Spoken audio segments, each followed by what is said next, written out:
Technical difficulties getting YouTube to let us in.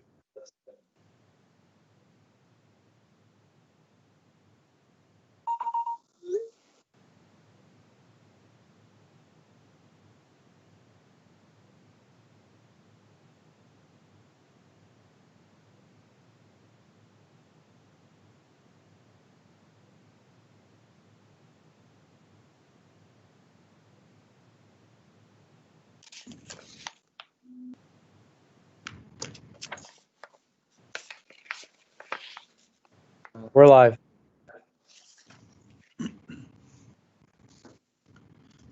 Okay, we're live at 7:10.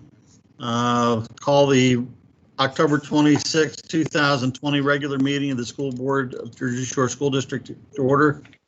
Call, please, Mr. Enders. Mr. Becker. Here. Mr. Brungard. Here. Ms. Dobler. Here. Mrs. Grant. Here. Mr. Kinley. Here. Mrs. Petrosky. Here. Mrs. Stemler. Here. Mrs. Thomas. Here. Mr. Allen. Here.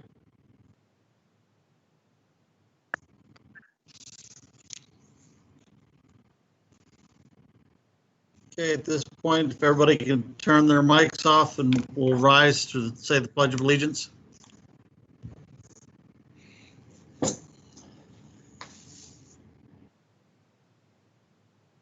I pledge allegiance to the flag of the United States of America and to the republic for which it stands, one nation, under God, indivisible, with liberty and justice for all. Thank you, everyone.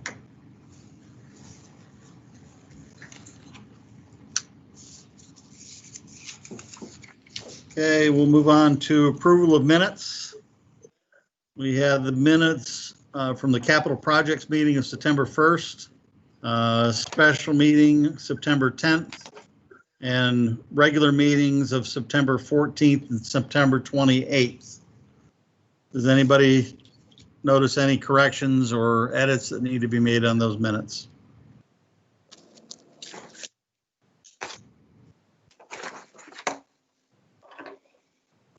Hearing none, can I have a motion to approve? So moved.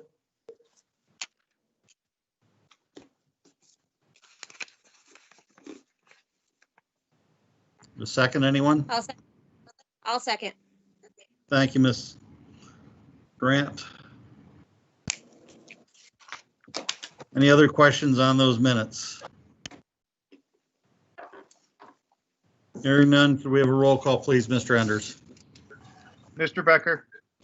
Yes. Mr. Brungard. Yes. Ms. Dobler. Yes. Mrs. Grant. Yes. Mr. Kinley. Yes.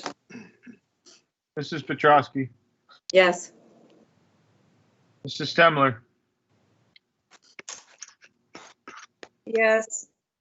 Mrs. Thomas. Yes. Mr. Allen. Yes. 9-0.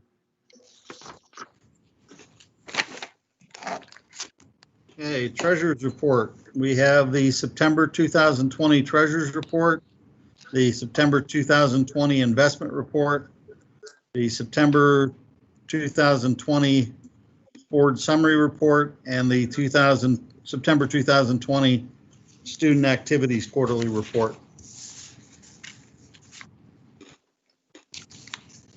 So moved, Mary. I'll second. Any questions, comments, or edits?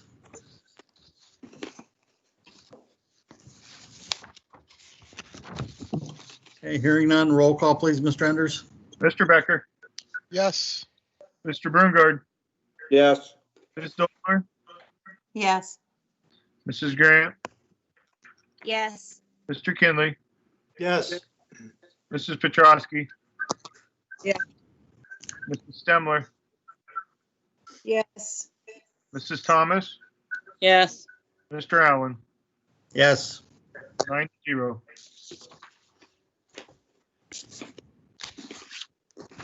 Okay, moving on to approval of bills for $5,145,079.92.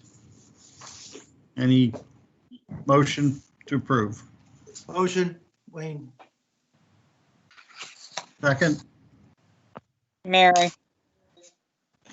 thank you. Any questions, comments, corrections? Hearing none, could we have a roll call, please? Can I just make a comment that they are slightly higher this month than normal? And we had our quarterly teasers payment come out of about $1.4 million. So that's kind of the reason for their being elevated. So that you only pay quarterly? Correct, the employer portion. There was also a bond payment that happened on September 1st of just over $300,000. And Sugar Valley Charter School billed us for July, August, September, and October. We made that payment, and that was just over $370,000. So, just wanted to point out to the board's reason why they're higher than normal. Do you want me to start the roll call, Mr. Allen? Yes, please. Mr. Becker, Yes. Mr. Brungard, Yes. Ms. Dobler, Yes. Mrs. Grant, Yes. Mr. Kinley, Yes. Mrs. Petrosky, Yes. Mrs. Stemler, Yes. Mrs. Thomas, Yes. Mr. Allen, Yes. 9-0. Okay, move on to communications. Dr. Ulmer. I have nothing under communications for this evening. Okay. President's report. This is just an announcement that the board will continue to meet remotely. Currently, our limit would be 15 people in the boardroom, but we will not be able to have anyone actually come in as far as the general public goes. So all of our public comment will continue to be by call-in. And we'll reevaluate that again probably in January. And if I could add to that, Mr. President, I know that there's some confusion around that. And I just want to reiterate again what I said a couple months ago, that the governor's order about gathering specifically excluded classroom settings, which is why and I know that doesn't make sense to most people, but we have to handle meetings differently than we handle the classroom setting. And that's why we can't meet, and it applies to faculty meetings as well. So you will see that principals are having faculty meetings virtually and in small groups, but class settings are specifically excluded from the governor's order. Right, and the occupancy for the governor's order, there's a formula we have to follow, and it limits our attendance in the boardroom to 15. Thank you, Dr. Ulmer. Intermediate unit report. Yeah, we had our meeting last Wednesday, and one of the things that I thought was interesting is how the role of the IU now has changed, where they're partners with PDE and the Department of Health, and the IU is now serving as a rapid response center. So they have that open like 24/7 that operates, and so far I think they've handled more than 50 calls, and unfortunately growing every day. I mean, that's probably not really a good thing, but the local Department of Health also fields calls too, but they just have a special line for schools only in case superintendents can't get through to their local partner.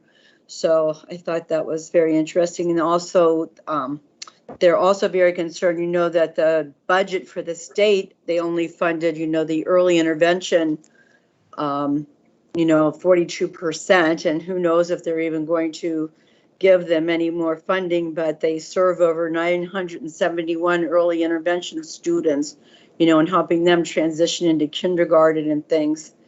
And I know the biggest group within that, not the biggest group as far as students, because, developmentally delayed is probably the biggest as far as students, but the one that's really growing rapidly is autism, with the students too. So it would be sad if they don't get the funding for those students, and, probably will be coming to the local school districts to help fund that too. And, local school districts don't have any funds either, but that's my report. Just a clarification on the rapid response team, Mrs. Petrosky, is that just for COVID? Yes, that is for COVID and, screenings and things like that when there's cases reported. And, Bradford County now, I think they're in that substantial category now. And so I think they had to pull all the teachers that went into homes and things like that they can't go in now. Thank you. Yep. Student representative. So I do have some things to report this evening. Can everyone hear me correctly? I know this microphone's a little bit down. Is everything good? Yep. We're Okay.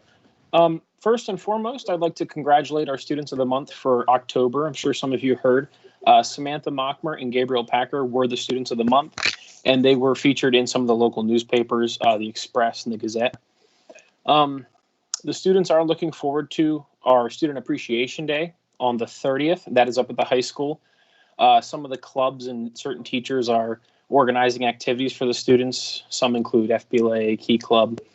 And we are ensuring that we maintain our COVID guidelines and whatnot, but we are planning some activities that hopefully will lift some of the students' spirits, because I know a lot of things have gotten canceled and it has brought some of the students down.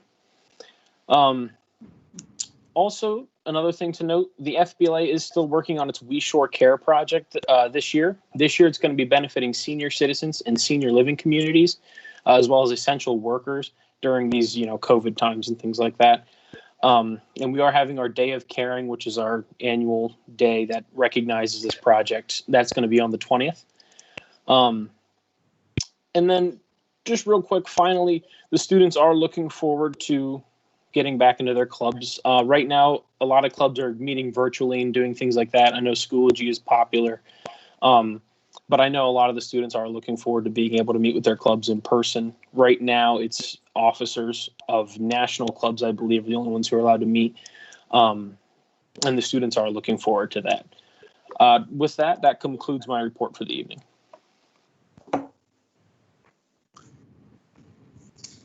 Thank you very much, Mr. Parker. Superintendent's report. Your mic is on. Oh. Thank you. First of all, I want to thank Mr. Parker for being here with us tonight and providing a report. There are under my report on the agenda tonight another series of policies that I'm presenting. The first 5 we're back to. Pam and I have worked through all of the policies that are related to health and safety legislation changes. So we're going back to the 100s in numerical order, and any updates that need to be made based on PSBA edits are there. But also policy 626, federal fiscal compliance. There's an update that needed to be made to that based on a federal audit. So those 6 policies are there for your review. You will see them next meeting for a first read. If there's anything in any of those policies that you would like to see language changed, and you should have noted in the set that we discussed last meeting, that's on tonight for first read, those edits that we discussed at the last meeting have been made. I also have on the agenda a report from the 21st Century Community Learning Centers after school program, so that you get a synopsis of what those employees do at Jersey Shore Elementary with kids after the school day ends. And that report is on here purposefully so you can see what those people do. They are scheduled to be approved at tonight's meeting later in the agenda. Those are grant funds. Those the entire cost of that employment is covered through a grant, but I wanted you to have a sense of what those employees are doing after school and that after school program. In addition, Dr. Dady's performance objectives are attached to the agenda for presentation and for your comment if you have any, and then those will be approved at a later meeting. I also want to report publicly that Serena Henry, our athletic director, and I received last week a communication from PIAA District 4.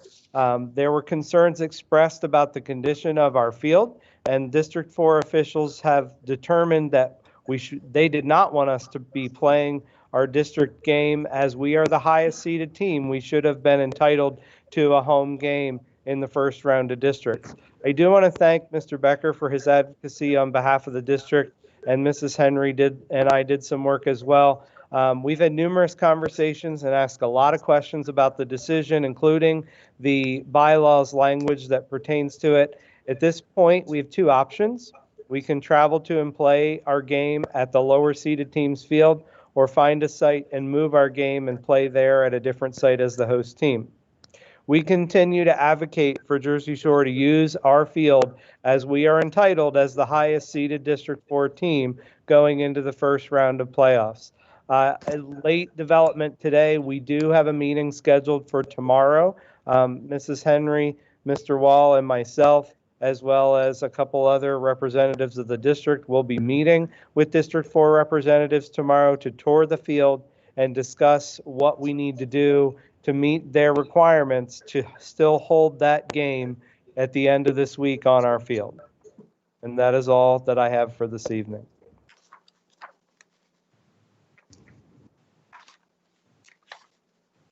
Dr. Elmer, just kind of dovetailing on Mr. Parker's comment that a lot of things have been canceled this year for the students. Could you give us an idea of what we're going to be doing for the homecoming celebration?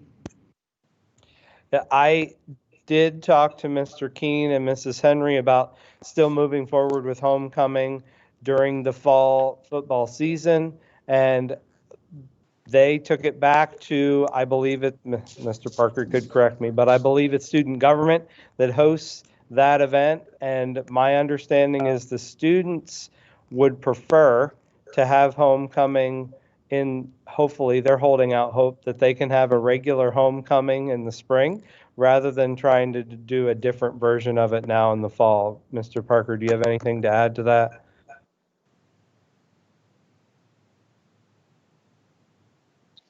Not really at this time. I know they were looking at it. Usually student council are the ones who organize the homecoming celebration. So nothing to add. I'm glad to hear they're looking at doing something, even if it's not in the normal season of things as they normally occur. So thank you.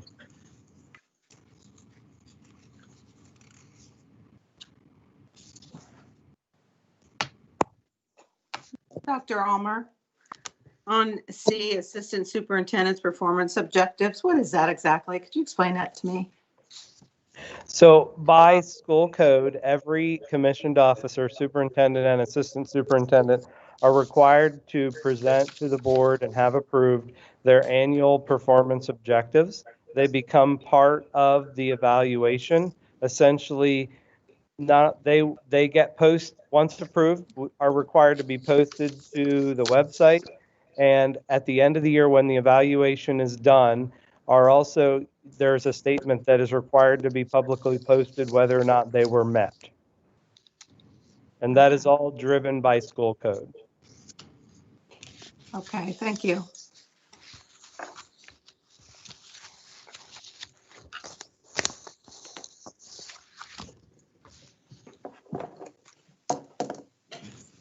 Does anybody else have any questions on any of the other items for Dr. Ulmer?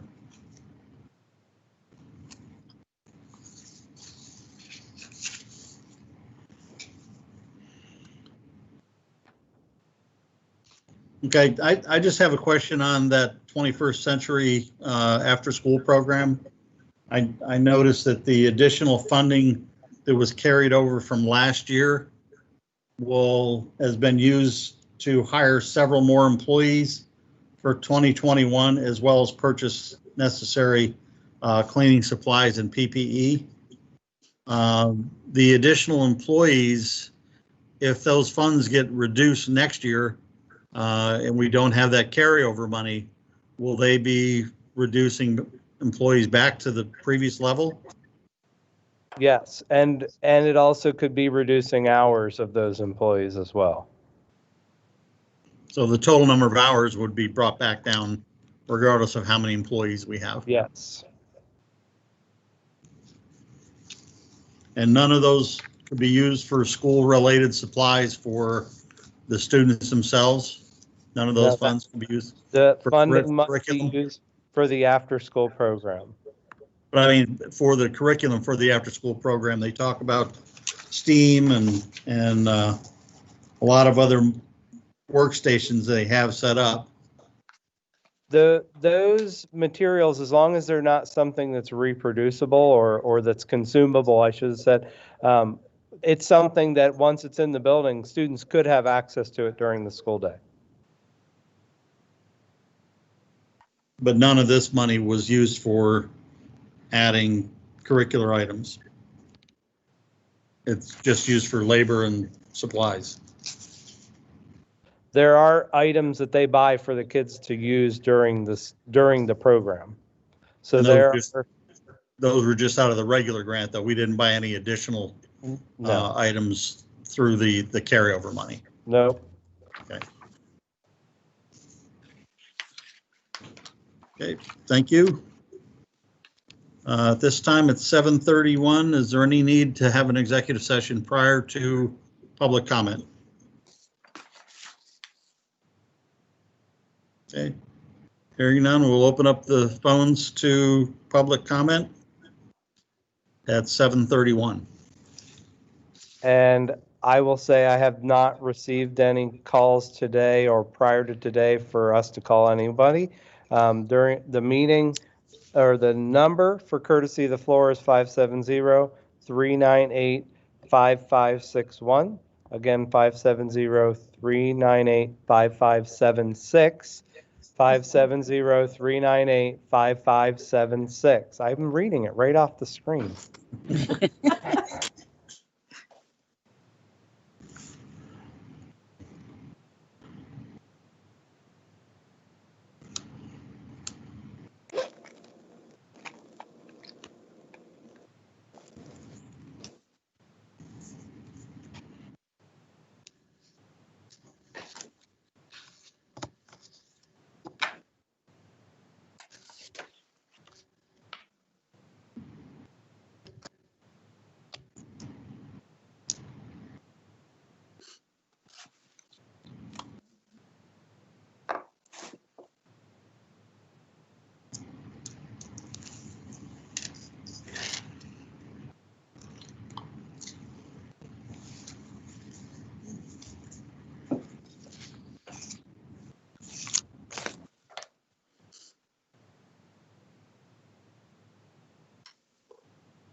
Okay, we've been open for 5 minutes for courtesy of the floor and received no calls. Would anyone like to make a motion? We close courtesy of the floor. So moved, Mary. Second, Wayne.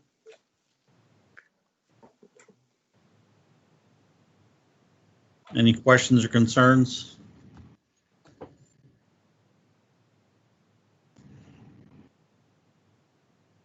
Okay, hearing none, could we have a roll call, please, Mr. Enders? Mr. Becker, Yes. Mr. Broomgard, Yes. Ms. Dobler, Yes. Mrs. Grant, Yes. Mr. Kinley, Yes. Mrs. Petrosky, Yes. Mrs. Stemler, Yes. Mrs. Thomas, Yes. Mr. Allen, Yes. 9-0.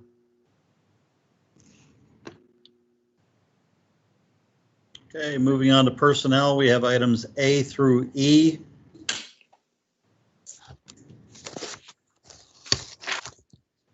So We have moved, a motion. Mary. Thank you. Second, Second, Dave.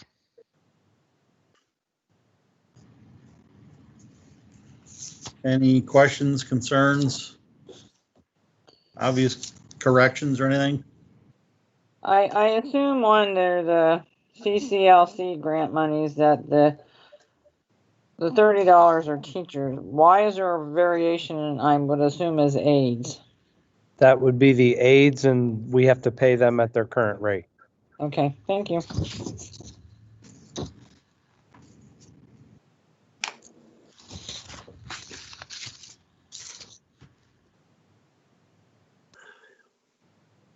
Any other questions or comments?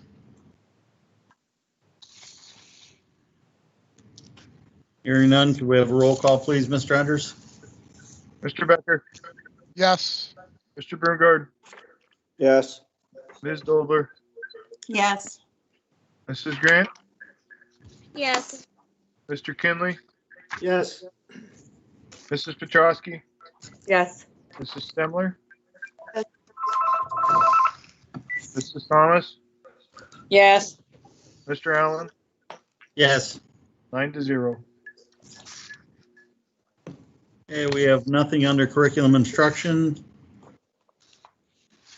Nothing under building and grounds. Unless you want to include the comment earlier that the PIAA district people will be here tomorrow. Finance, item H, A and B. So moved, Mary. There was a second. Second, Nancy.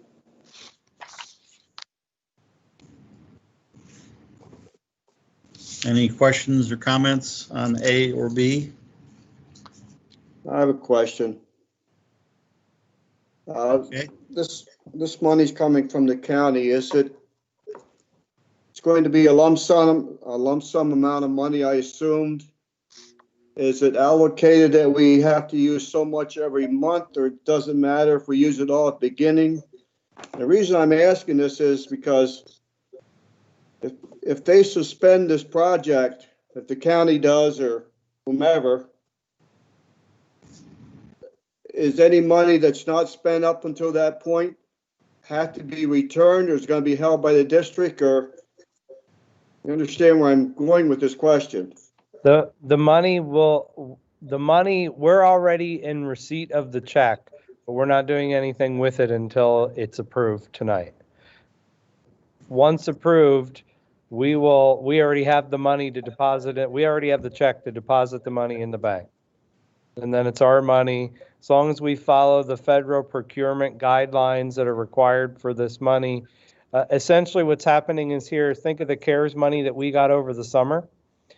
There was CARES money that went directly to county governments, and like Cumming County divvied that money up across the county, and this is what they gave to the Jersey Shore Area School District. So it's the same pot of money that we were dealing with earlier in the school year that we got directly to the district from the federal government.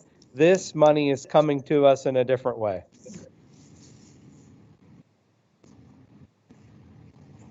Okay, but I'm reading Article 7, I guess. The temporary suspension of the project. In other words, once we receive this money, it's ours whether they suspend the activities or not. Correct. Project, okay, that was my concern. I kind of assumed that's what it would be. And Dr. Ulmer, if you could just clarify how the Lycoming County Commissioners distributed this money to school districts as opposed to some other counties? Yeah, I did some checking with other regions because I was curious how they were given this money or how much or how they were spending it. There are other counties that got no money to school districts from their counties. This was kind of unique to Lycoming County, and what they did was when they determined how much money they were going to give to school districts, it was given out to school districts essentially they put a dollar figure on students across the county. So we received $200 for every student who resides in Lycoming County, and other school districts received the same dollar figure, and it varied depending on their enrollment of students in the county. Essentially, what we're trying to do is make sure that we have used that money for health and safety equipment. So right now, some of the monies that we had already had to be spent by the end of October. So this allows us to have another pot that we can continue to go back to as we buy health and safety equipment as needed. We're trying to get documentation to follow federal procurement so that we can deal with some of the other costs that you have had that are COVID related, such as increased cyber and charter costs in the district. It will also allow us to replace old technology that we didn't have the money to deal with when we used the initial CARES money for elementary devices. But yes, Mr. Allen, to explain again, this was pretty unique to Lycoming County, and the Lycoming County superintendents all agreed that we would say publicly that we wanted to thank our commissioners for recognizing what schools are dealing with, and that we are happy that they decided to recognize what we're dealing with and allocate money towards school districts. So if you happen to run into your commissioners, be sure to thank them for the contribution and for thinking about the schools.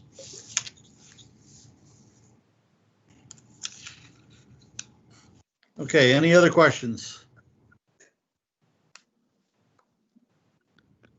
We have a motion and a second. Could you have a roll call, please, Mr. Enders? Mr. Becker, Yes. Mr. Berngard, Yes. Ms. Dobler, Yes. Mrs. Grant, Yes. Mr. Kinley, Yes. Mrs. Petrosky, Yes. Mrs. Stemler, Yes. Mrs. Thomas, Yes. Mr. Allen, Yes. 9-0. Okay, miscellaneous. We have items A through D. Do I have a motion, please? So moved, Mary. Thank you, Mrs. Thomas. The second. I'll second, Dave. Thank you, Mr. Becker. Any questions or concerns about any of these items? I have a couple. Okay, Just Mr. Brungart. I'll make the first one simple. Policy 907, school visitors. I was not aware that, again, I probably should have been, but that parents are actually allowed to come into the school. What are the procedures established there, but to actually sit in on a class that their child is in? Or is they're actually allowed to sit in on the class, one class period per month, I believe it said. Is that a new policy or has that always been in effect? That has always been in effect. Okay. Take Happens care of rare. that one. Second question, you knew this was coming. The wrestling guidelines, safety guidelines. I guess the first easy question is, who set those guidelines up? Is that state mandated, or is that through the AD and yourself, or what? We have to follow these guidelines in order to participate in wrestling for this winter season. So the reason these are on your agenda is because they're not currently in our health and safety plan, but they have to be in order for us to participate for this winter. And they're set up by the state. Mm-hmm. Really? To me, they're going to be hard to follow for a wrestling program. Have they set any guidelines up for a basketball program? Nothing more than what we already have in our plan. So because of more contact with wrestling, we have more stringent guidelines. Is Correct. what it amounts to. My understanding from sitting in a PIAA meeting, a District 4 meeting, was that wrestling and football were considered the high contact, two of the highest contact sports, so they got extra guidelines. Okay.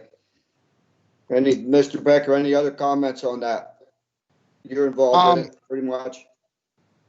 I'm involved in a couple different levels, and these are all pretty standard. Okay.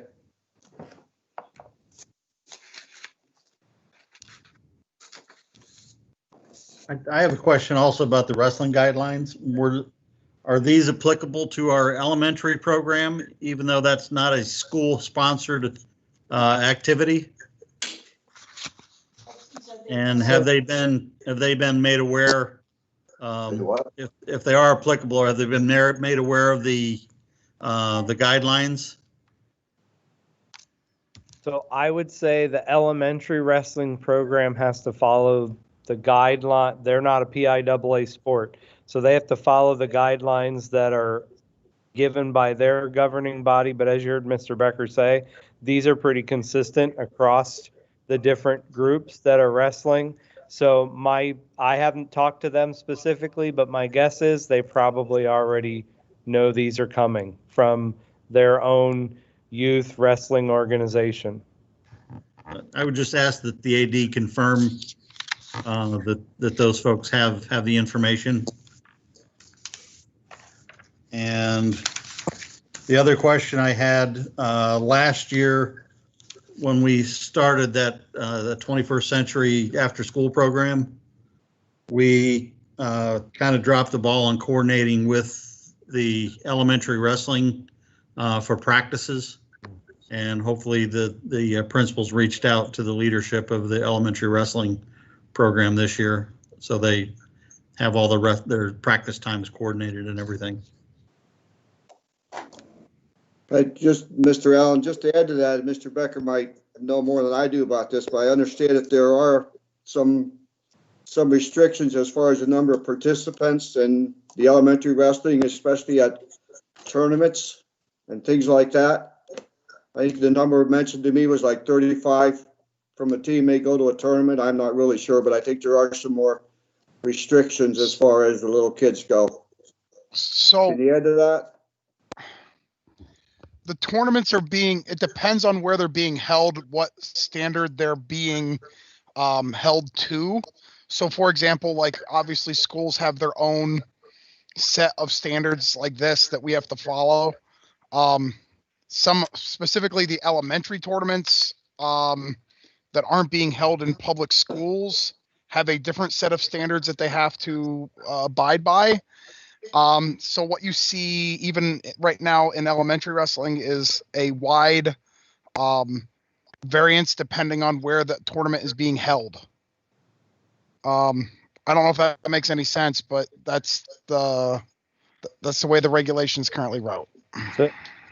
So not wrestling, Mr. Broomgard, but I can tell you from my daughter playing soccer that depending on who is hosting the tournament and where they're having it at, I get different roles. Sometimes parents are required to stay on the side of the field with their children, and the next tournament may be the complete opposite, and they want both sets of parents on one side masked, and the players are on the opposite side because they're unmasked. So based on wherever you're at, the rules may change, and every week we get a here's what you have to do this week because this is the tournament rule. Okay, as again, back to high school, I know some schools are restricting their dual meets to in-county schools only and not going outside their county, and different tournament formats and stuff like that. Have we done anything along those lines that you know of as far as dual meets or anything? What Mrs. Henry and I talked about was trying our best not to change our schedule. We're not trying to change our schedule, but if other schools don't agree to the schedule in place, we may have to adjust our schedule if people don't come to us. But as of right now, we're trying to hold fast to the schedule that's in place. Or everything's basically status quo that was set up originally? Okay. But the elementary would still have to have the same occupancy limits as any other facility within the district, though. Correct. And I think as Mr. Becker mentioned last week, the Liberty Arena has really started to focus on accommodating local wrestling programs and clubs and tournaments from elementary right on through college, I believe. I mean, you probably know more about it than I do, Mr. Becker. Yeah, there's a tournament there in a couple weeks. It's through that specifically is mostly coordinated by Matt Town Wrestling Club through Lock Haven University is what I've seen there. But it's just another venue where they have different set of rules and insurances that cover all the regulations, right? So there's a couple of them that are out there, but people are trying to have the events not in schools so that you can get more than 32 people in the gym to do a tournament. So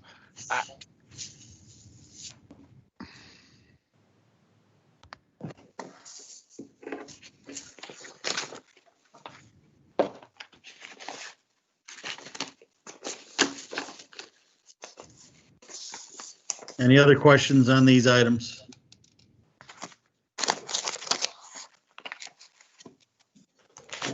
Hearing none, could we have a roll call, please, Mr. Enders? Mr. Becker, yes. Mr. Bungard, Yes. Ms. Stovler, Yes. Mrs. Grant, Yes. Mr. Kinley, Yes. Mrs. Petrosky, Yes. Mrs. Stemler, Yes. Mrs. Thomas, Yes. Mr. Allen, Yes. 9-0.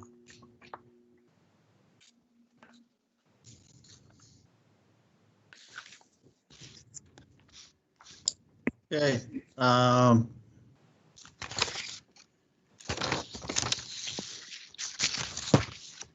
Any need for a post-meeting executive session?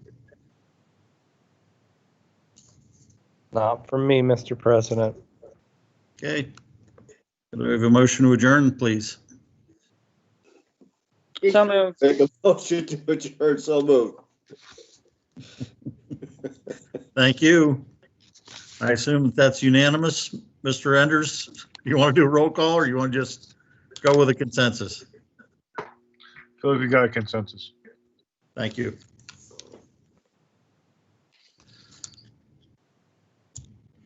And if the negotiating committee would stay on for just a couple minutes, just want to give you an update.